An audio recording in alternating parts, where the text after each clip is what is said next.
چې په دې دومره اهم ایشو بیا خاص کر د سوات ټرپریشن او د سوات ټرپریشن د صدر عبدالرحیم چې هغه په سوات کې داسې هر قسمه او هر کله داسې مسله یا هر څه په سوات باندې څه ستونزه راغلې ده نو هغه د څوک نه مخکې په هغې کې خپل کردار ادا کړی دی او هغه میدان ته رادانګلي دي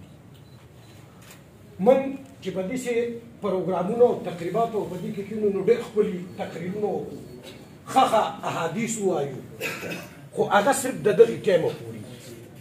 هغه د عملي کولو موږ چېرته کردار او داد نه دی کړی مشران ناست دي نه ده پکار په تېرو څو وختو کې چې کله نه په سوات کې کرایسس راغلي دهشتګردي راغلي زلزلې راغلي موږ ټولو په هغه خاموشي اختیار کړې ده او کله چې اوبه د سر نه تېروتې دي نو د هغې نه پس بیا موږ میدان ته رادانګلي دي او بیا موږ چغې وروړې او دا رخ کړي دي نن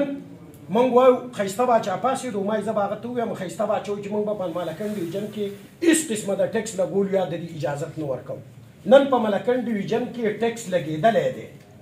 چې کم یوټیلیټیز بل دی یا سیل ټیکس دی یا کسټم دی چې هر څه دی هغه لګېدلی بل او زه په وابډا کې ناست وم د اکرام فلور میل بل راغلی دی 6,23,000 روپۍ بل دی او ټیکس انکم ټیکس او جرنل سیل ټیکس او اف پی او دا چې پسې جمع شوي 14.5 लाख روپو ته د هغه بل رسېدلی نو موږ به تر کمې پورې دقسې ناست وو موږ به دا وایو چې موږ به د ټیکسونو او دا چې کوم دی دلته د لګولو اجازت نه ورکوو هغه الریډي راغلی دی مشرانو خبرې وکړې صدر صاحب ته به اول زه دا دغه وکړم چې دې له ایکشن کمیټي جوړه کړي ایکشن کمیټي د دې دپاره جوړه کوي چې دا اجلاس تقریبا د 15-20 ورځو نه ته د شپې په 2 بجې او 1 بجې او دا نه ګورې خو ته زه ستا 17 یم د پلاني ټلیفون نمبر راکاو د پلاني دا راکاو د پلاني به دا کوو نو د 15-20 ورځو نه خو ته په دې کې لګیا وې 2 میاشتو بلونه او دا په هغې باندې موږ ټیکسونه او دا جمع کړئ یو ایکشن کمیټي جوړه کوي چې هغه داسې با اختیاره په هغې کې د دې پارټیانو مشران او دای په دغې کې د ایم پي ایز ایم ایل ایز سره رابطه وکړی شي په دغې کې د وزیر اعلی سره رابطه وکړی شي د هغې نه پس چې کوم دی د ملکنډ او یو لایعمل اعلان وکړي که هغه تاسو احتجاجي تحریک شروع کوئ که هر څه د یو لایعمل اعلان وکړئ چې د هغې نه پس چې کوم دی بیا به د ملکنډ ډویژن د ټولو خلکو او د دوی سره رابطې او دا کېږي د دې سره مشرانو خبرې وکړې د ټولو پارټیانو وایي چې او صرف پکې وایي چې میډیا او که میډیا خپل اهم رول ادا کړو میډیا په کم دور کې نه ده ولاړه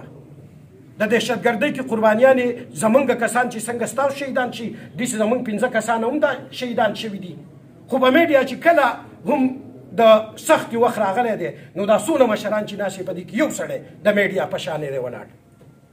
چې کم پریس کلب سیل کړی شو یا هر څه شو په هغې کې یو کس تاسو ماته ووایه که نه چې په هغې کې د کم سوات سیاسي پارټیانو یا په اخباراتو چې اوس اشتهارات بند دي چا په هغې کې خپل رول ادا کړی دی خو غشی راځي اخر په میډیا باندې دغه کېږي زما په خبرو به خفه کېږئ نه صدر صاحب څنګه چې دغه وشو لایعمل اعلان به وکړي او د هغې سره چې کوم دی ایکشن کمیټي جوړه کوي هغې نه پس به بیا د ملکنډ ډویژن او د هغه خلکو سره رابطې کوو چې صحیح د سوات میډیا همیشه ستاسو سره اوږه په اوږه ولاړه وه ژیبه او بیا به موږ ستاسو سره ولاړو ډېره مننه